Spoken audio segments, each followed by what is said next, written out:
Right. Okay. Oh, great. Thank you. Sounds good. Okay. I can go ahead and share my screen with the poster. So while Lila's pulling up her poster, I will go ahead and do a brief introduction. So we have 5 presenters here. This is our session on called Health-Related Workforce and Recruitment of Research Participants for Inclusion, Diversity, Equity, and Anti-Racism or Accessibility. And my name is Scarlett Gomez, so I am helping to facilitate the session. And Barbara, I don't know if you want to briefly introduce yourself as well. Hi, everyone. I'm Barbara Sanchez. I use she, her pronouns, and I'm the Director of Communications for the Office of Diversity and Outreach. It's a delight to be here with you all today. Thank you. And I'm a professor in the Department of Epidemiology and Biostatistics. So our first presenter will be Lila, please. Layla, thank you. Etemad, and her poster is called Traumatic Brain Injury Research Participation at a County Level 1 Trauma Center, Challenges and Solutions. And I think we decided we will, so each poster presenter will go for 5 minutes, and we will spend 1 to 2 minutes afterwards for questions. Take it away. Okay. Sounds good. All right, so hello everyone, my name is Layla, and I'm a clinical research coordinator with the Track TBI Research Initiative in the UCSF Department of Neurosurgery. So today I'll be presenting on traumatic brain injury research participation at a county level 1 trauma center. So traumatic brain injury is a leading cause of death and disability in the United States and worldwide, with known health disparities to injury risk and outcome. For this reason, recruitment of a representative sample is important. To better understand potential barriers to recruitment, we investigated exclusion rates among patients screened for active TBI studies at Zuckerberg San Francisco General Hospital and Trauma Center, ZSFG. We hypothesized that the incidence of major exclusion criteria would be higher among racial and ethnic minorities. So moving to the method section, for this analysis, we analyzed non-missing screening data over a 14-month recruitment period for all patients with head CTs ordered at ZSFG. We assessed statistical significance as P being less than 0.05. So figure 1 here describes the screening process for my research group. We start with all patients with head CTs ordered, and right off the bat, patients get excluded if they have no head trauma, a repeat or outpatient scan, or are non-English speaking. We then look at the electronic medical record and conduct clinical interviews to determine whether patients meet eligibility based on certain exclusion criteria, which I'll discuss further in the results section. So moving on to the results. In results section table 1, we used chi-square tests to compare the population of screened patients to eligible patients. And we found a statistically significant difference between both of these groups. To further investigate these differences, we conducted 2 further analyses.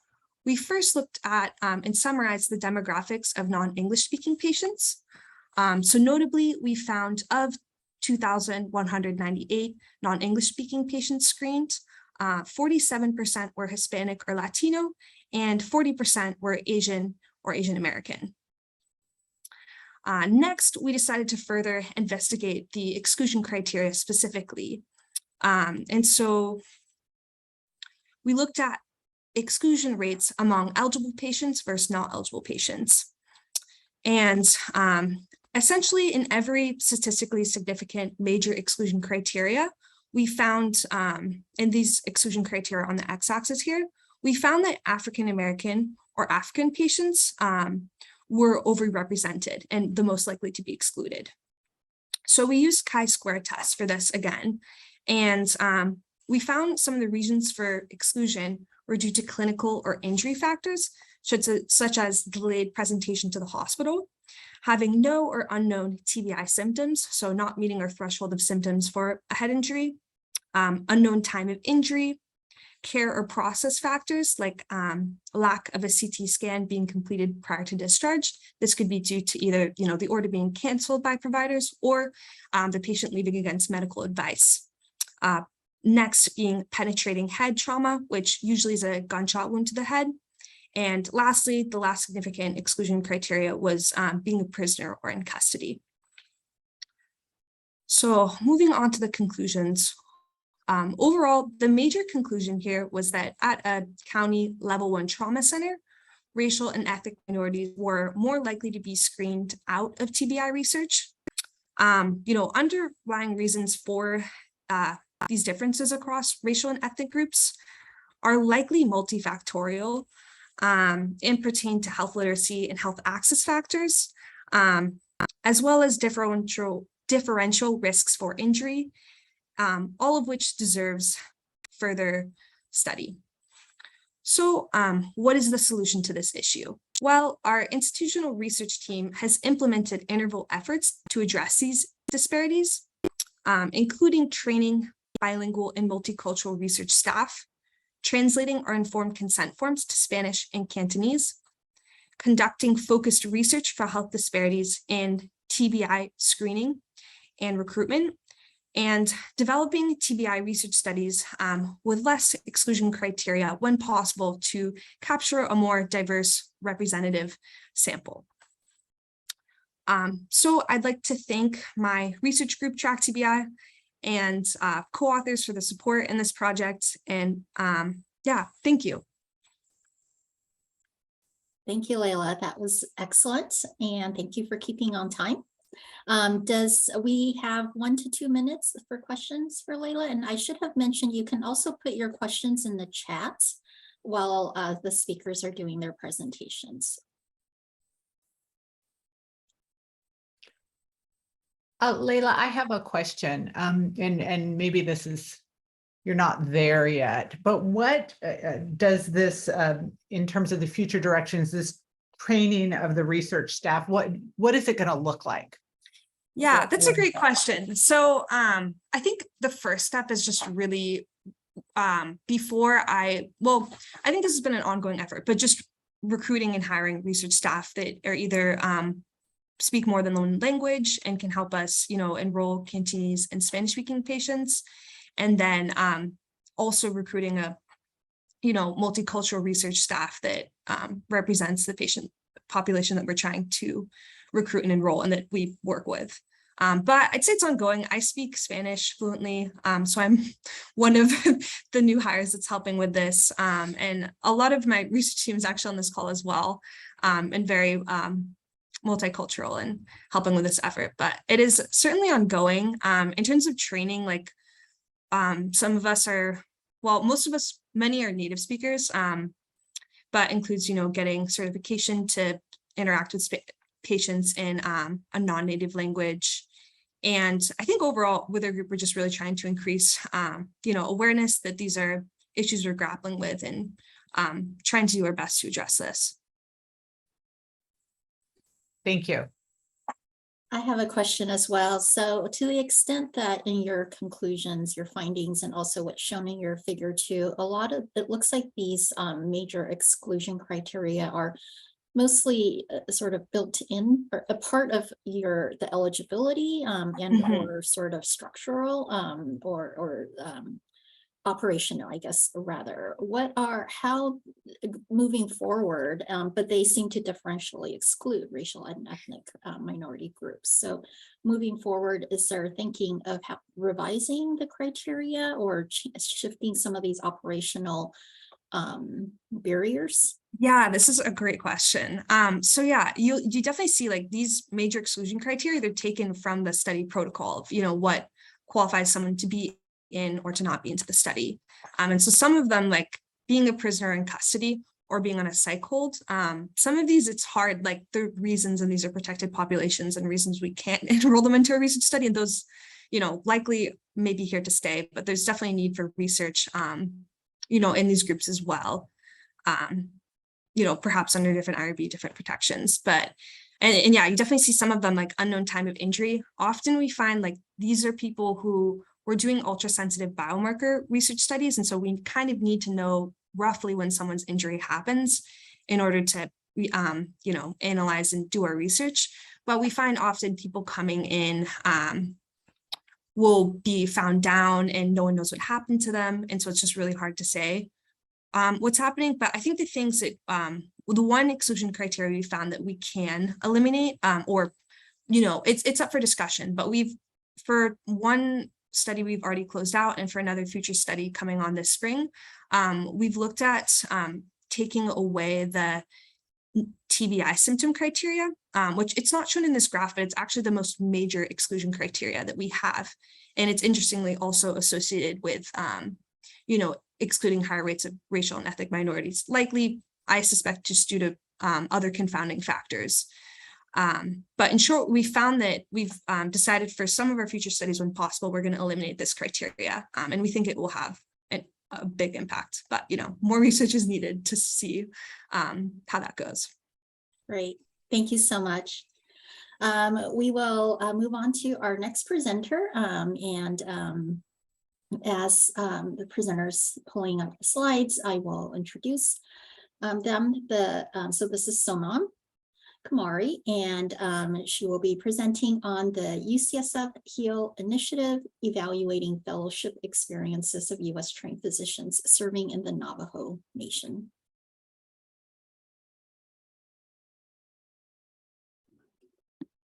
Good morning, everyone. My name is Sonam. I'm not sure if I can zoom in from the PDF that I'm pulling up, but hopefully you all can see it.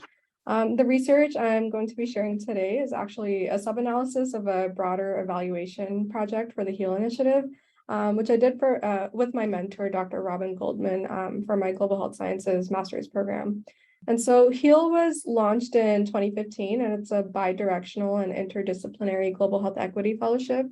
And their model is really aimed at producing a growing community of physicians and healthcare providers that provide meaningful service to resource-denied communities around the world for life.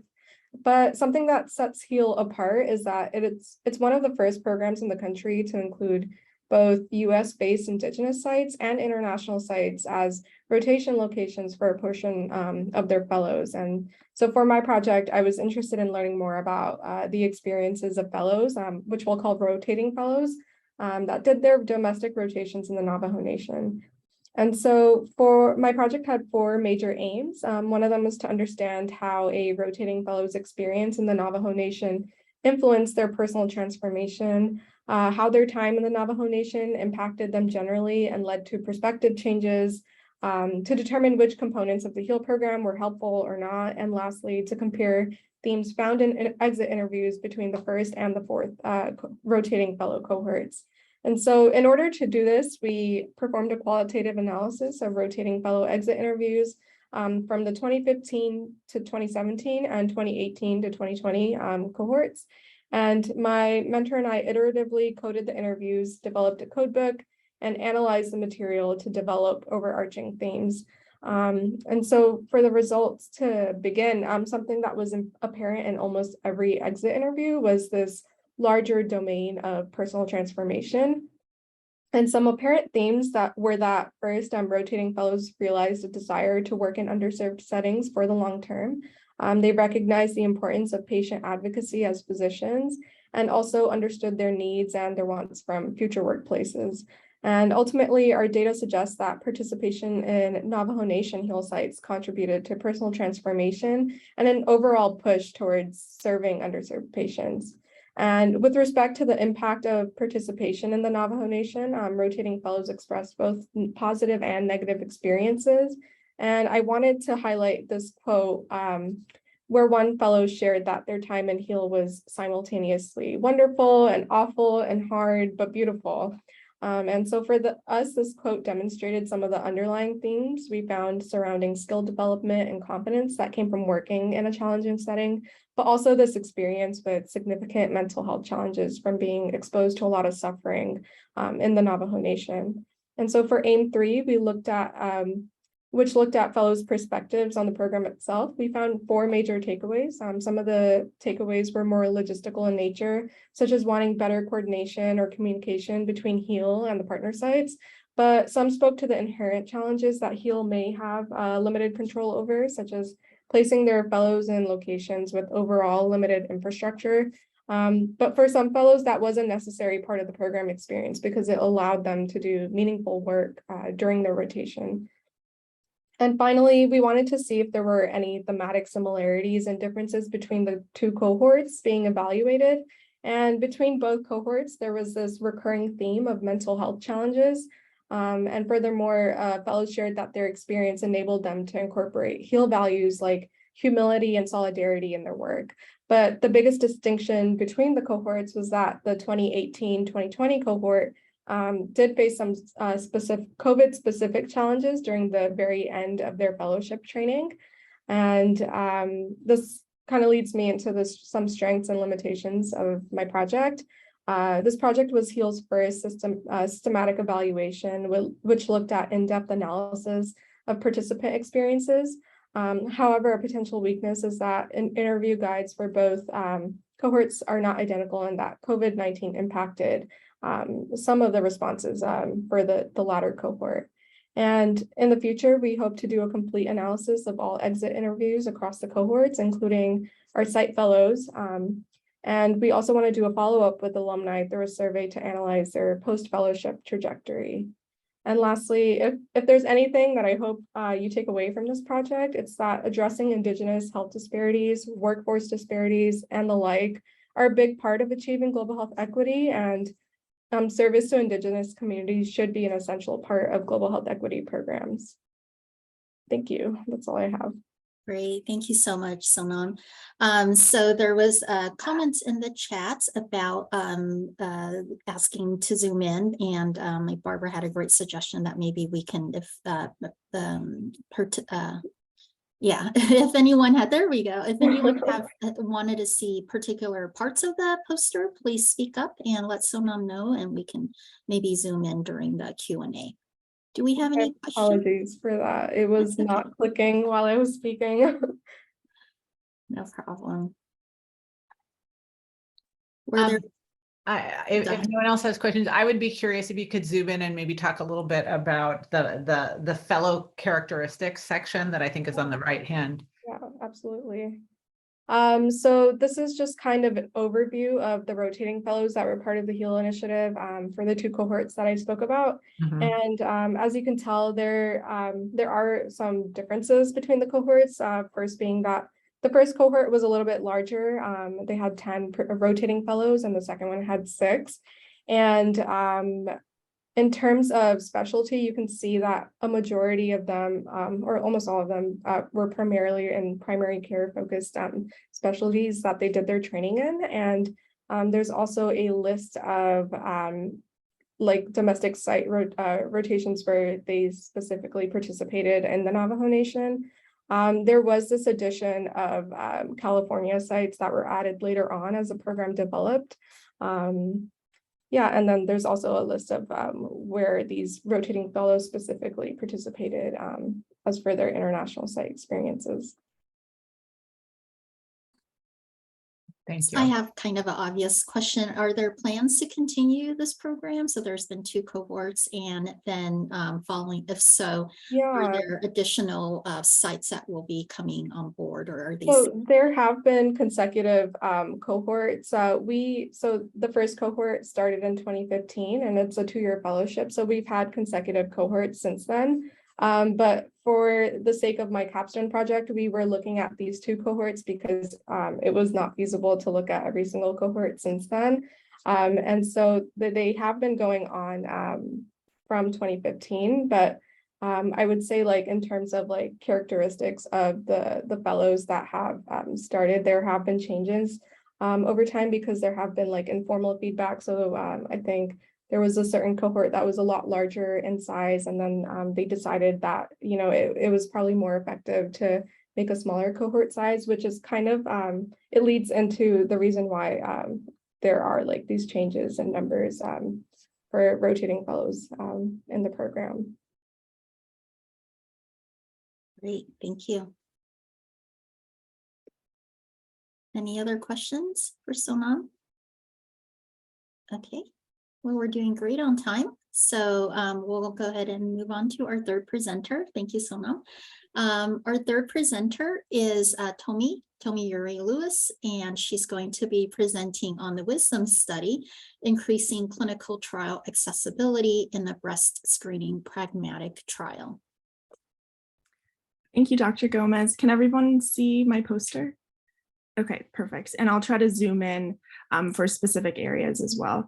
As Dr. Gomez mentioned, my name is Tomi Lewis, and I'm a clinical research coordinator for the UCSF Wisdom Study, or Women Informed to Screen, depending on measures of risk.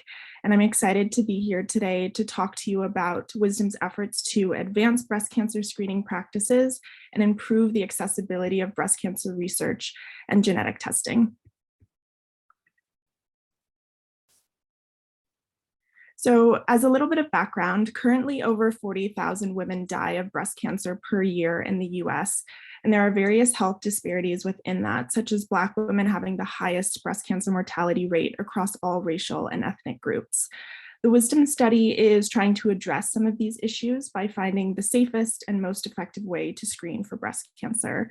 Wisdom is an online, preference-tolerant clinical trial comparing risk-based screening to annual mammography, and it started in 2016 and has since been enrolling women who are 40 to 74 years old in the US who have not had breast cancer or DCIS themselves.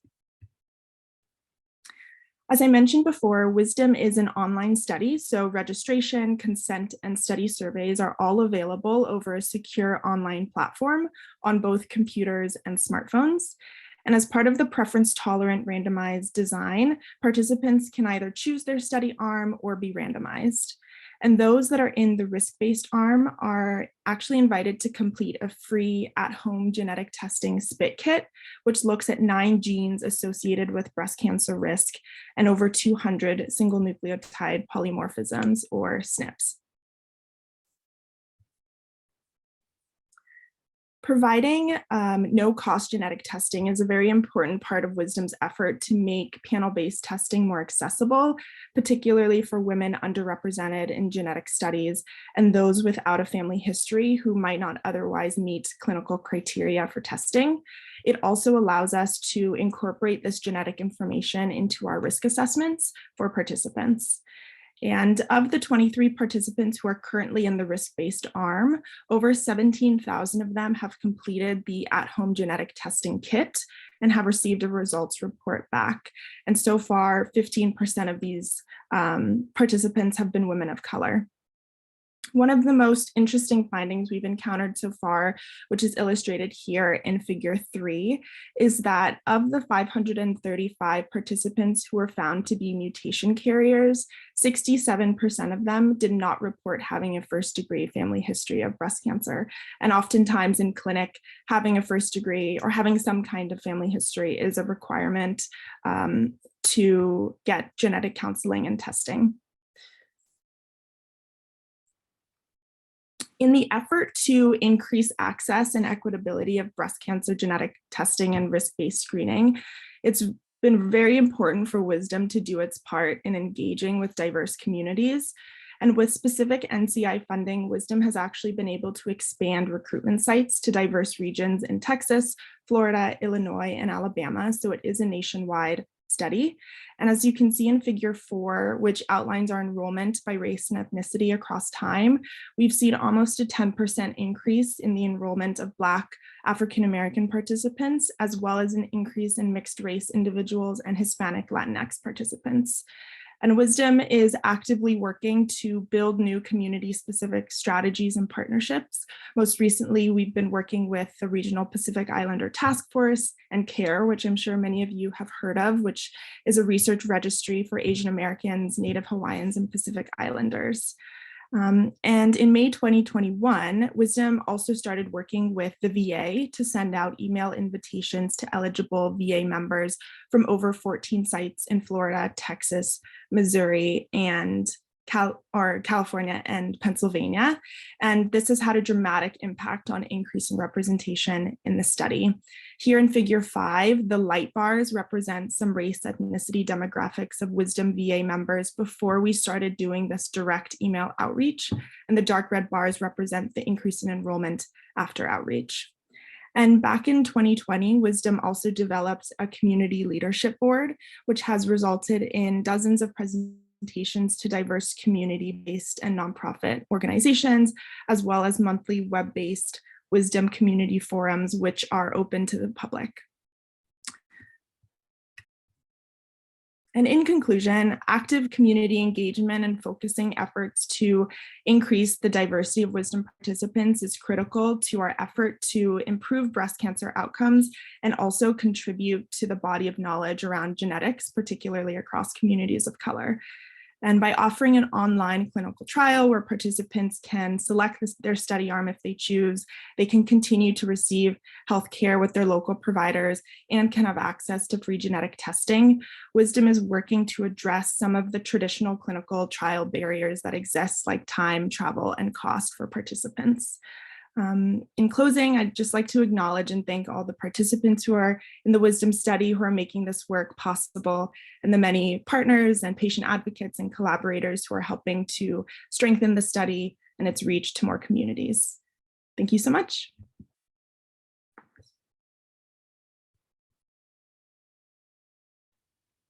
Thank you so much, Tomi.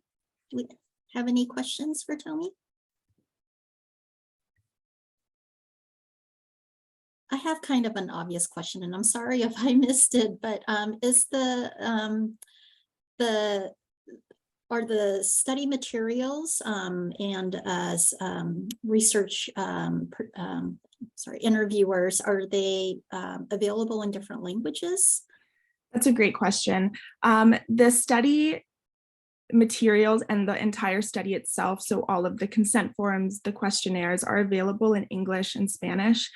And this is definitely one of the limitations to this study, is we only have the study available in those 2 languages at the moment, but we are hoping to review back with our IRB the opportunity to translate more materials into other languages so it's more accessible across different communities.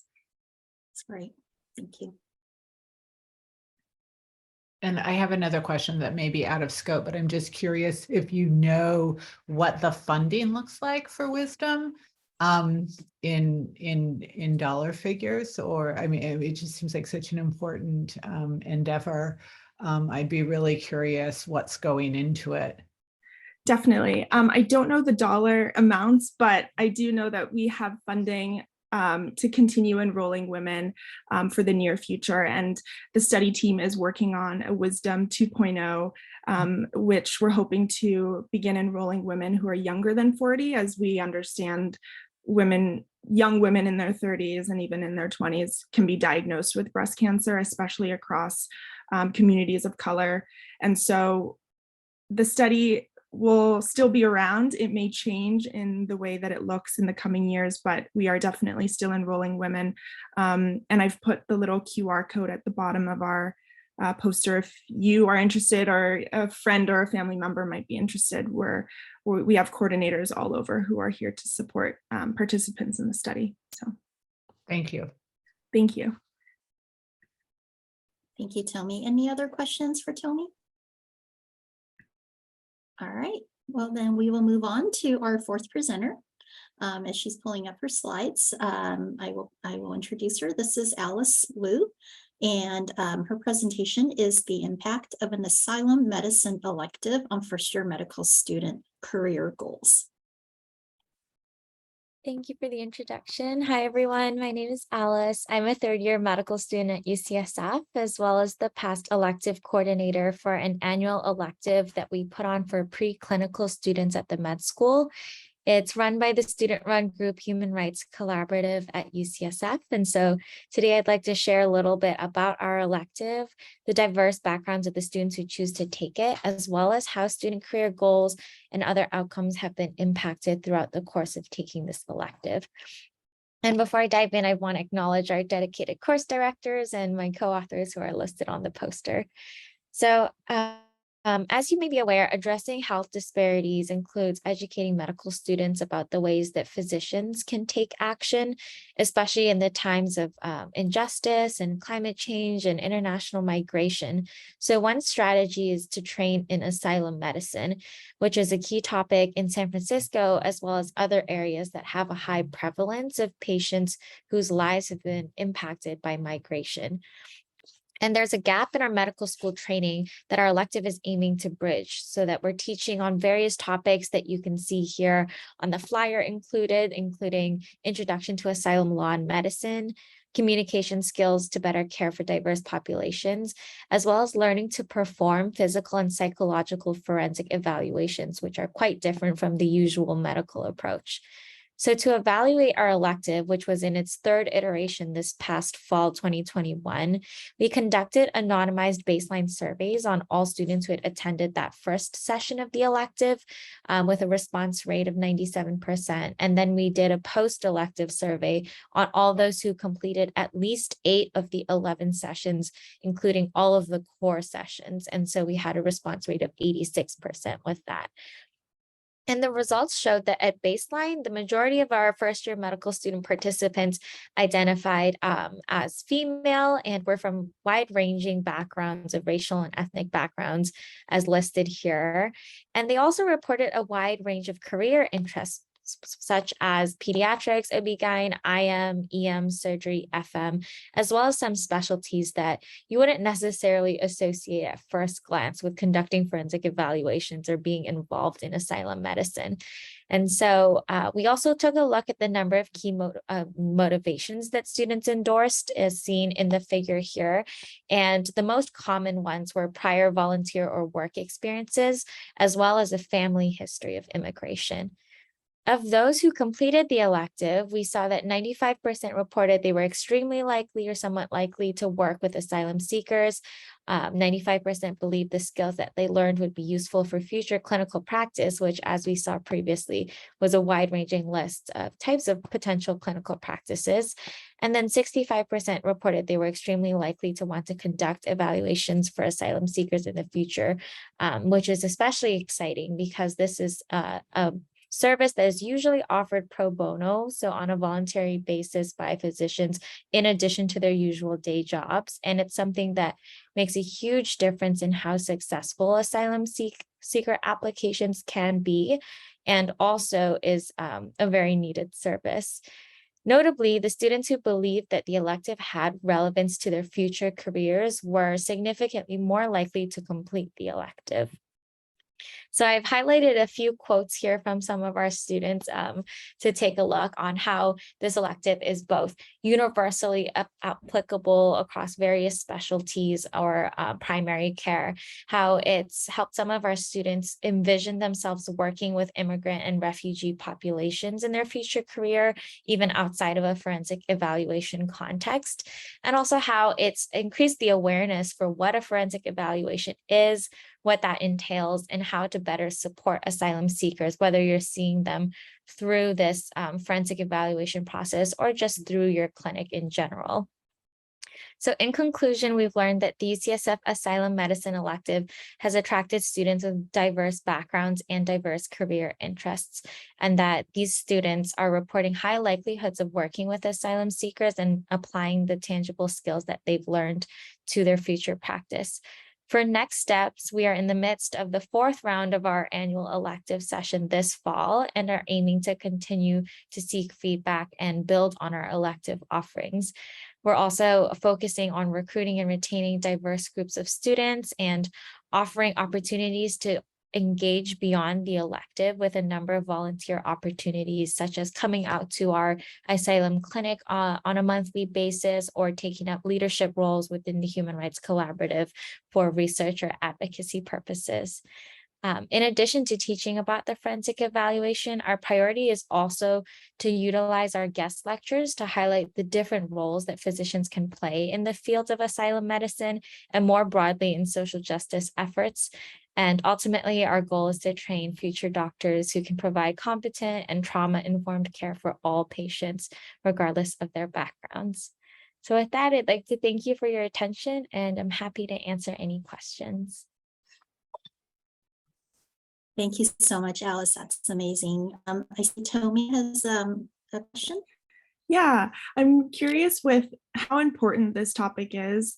Is there any conversation around integrating what is done and taught in the elective into the general curriculum for students who maybe aren't able to take the elective or who are interested in it but don't have the opportunity? Yeah, that's a super good question. And just for context too, for the elective, we have about 40 students participate each year, which is, just under half of the medical school population in the first year. So there have been conversations about starting up small groups. So it would be a one-off session just to highlight asylum medicine to some degree. I think the difficulty is that there's so much content to cover in the preclinical years, and while we do have built-in time for social medicine type topics, it's not a given. And we've done some digging around medical schools across the country, and it seems like the vast majority don't have opportunities to learn about forensic evaluation. Sometimes even in electives, they wouldn't have that as an offering. So that's definitely an opportunity for growth. Thanks for asking. Thank you. And I had a question of whether there are plans or thoughts to coordinate and perhaps offer this as a program to medical students from other medical schools. Yeah, that's a super good thought. For right now, we are solely focused on the UCSF side of things because these sessions work really well when they're in person. So obviously we had a transition of virtual only, and then last year we did a hybrid model, and those have all been recorded on and are accessible. So we do sometimes have student leaders from other medical schools who want to lead similar sessions, and these are resources we can share with them.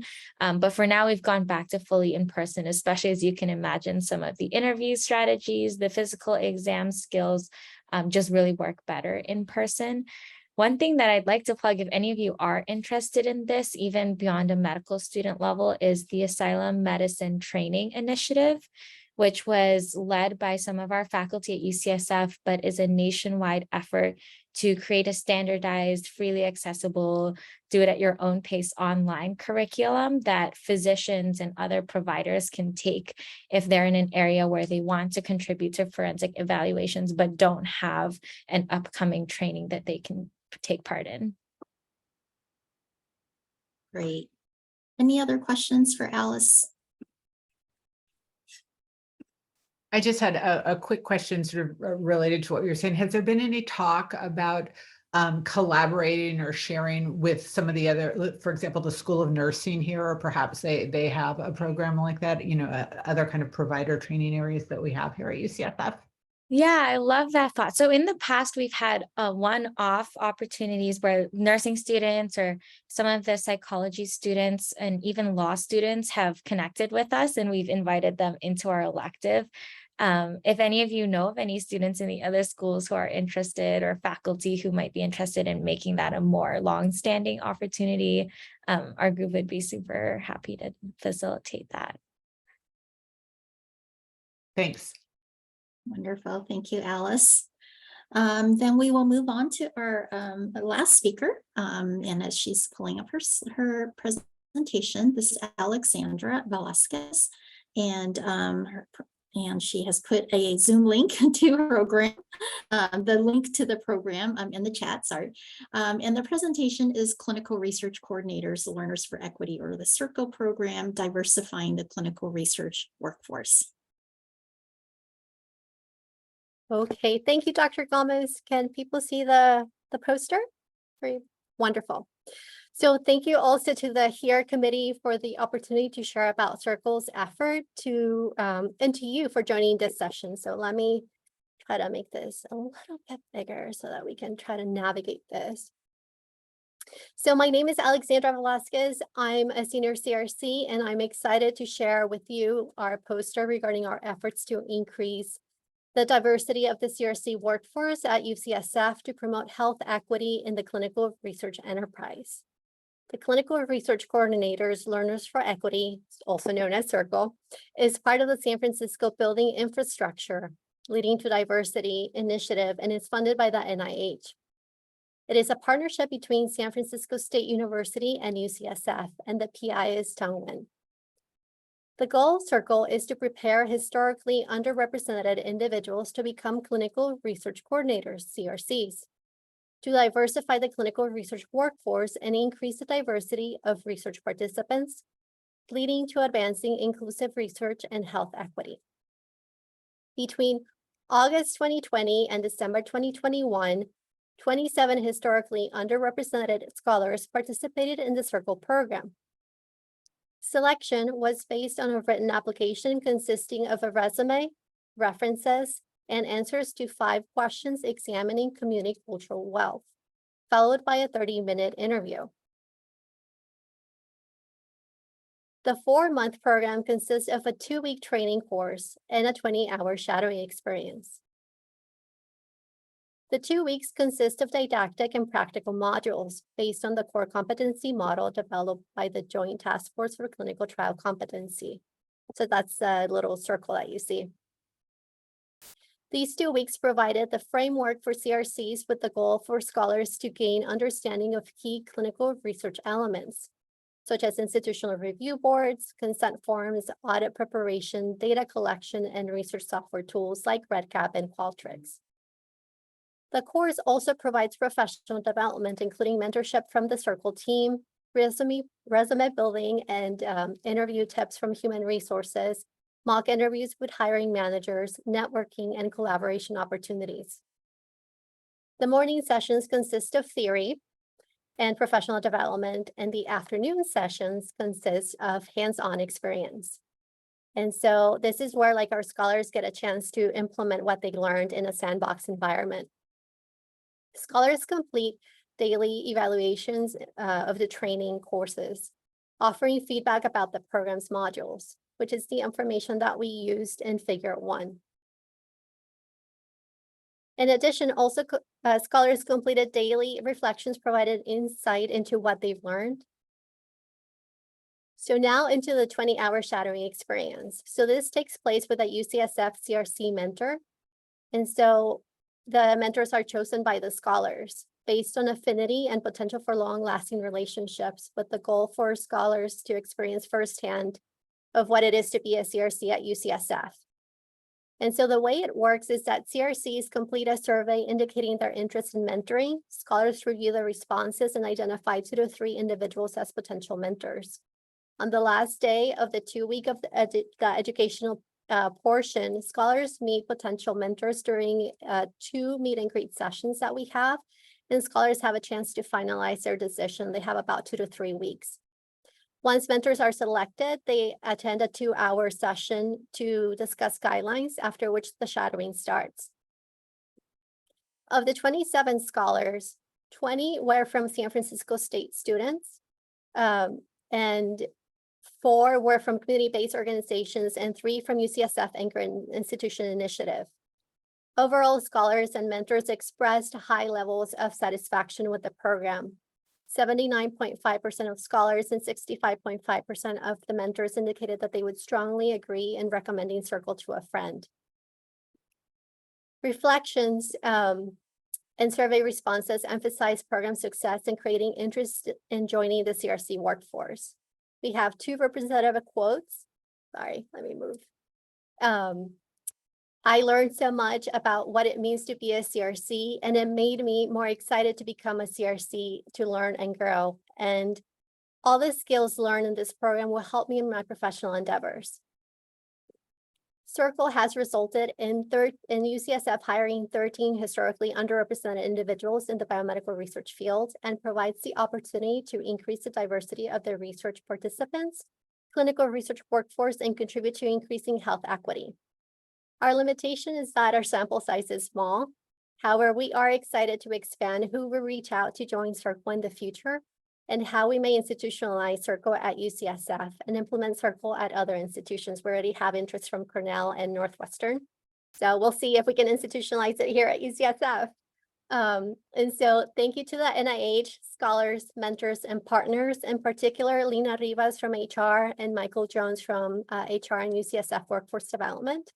And to you for listening. If interested, please, or learning more, if you're interested in learning more about Circle, please reach out to me, and I'm happy to be able to collaborate and partner with you.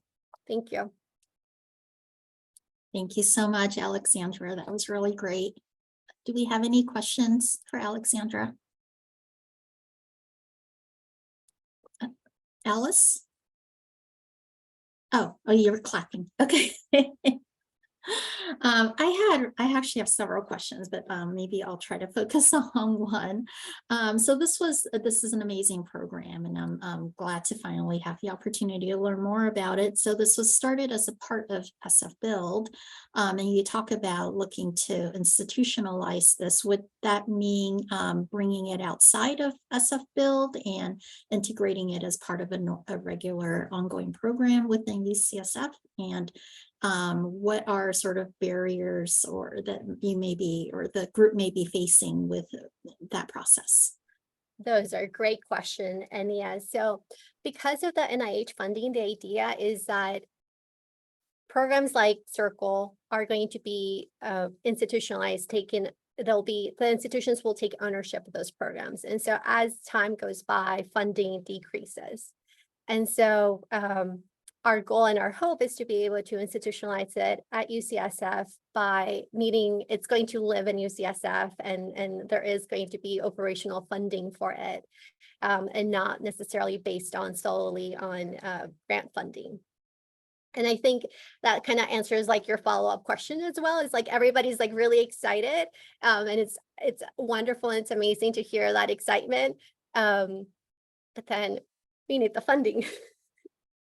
So then, Funding, yeah. so how do we get there? Exactly, yeah. And Tell Me has a question in chat. It's a great program. I'm curious how the team is doing outreach to potential candidates. Do people at SF State promote this opportunity, etc.? That's a great question. So yes, we have a really strong partnership with San Francisco State. And so that's actually one of the things that we do in terms of disseminating the information over San Francisco State. And this year, we actually had a team member who disseminated the information to the different student orgs, because we really wanted to provide this opportunity for students. And we similarly did something like that for community-based organizations, because we really want, individuals to be aware and explore and have this space to just engage and see what it is to be a CRC. And after all, it might be a stepping stone for some of them before they go into grad school, medical school. But regardless, the skills that you learn as a CRC, those are transferable skills that you can use, anywhere. Mm-hmm. Great. And Barbara, did you want to make a comment? Yeah, Alexandra, I'll hook up with you offline, but I'm actually currently putting together the UCSF DEI and anti-racism annual report, and this kind of little story is something that would be ideal to sort of showcase. I think that some of your findings would be wonderful to include, and then we could also sort of promote the program. Thank you. I appreciate that, Barbara. No problem. All right. So I think we did perfect on time. Thank you everybody for staying on time, and thank you for the excellent posters. I'm really glad to have the opportunity to facilitate the session and learn from all of you and all the interesting programs that you're working on. So thank you so much, and hopefully please come back tomorrow for the second day of our symposium. Thank you. Thanks. Thank you. Take care.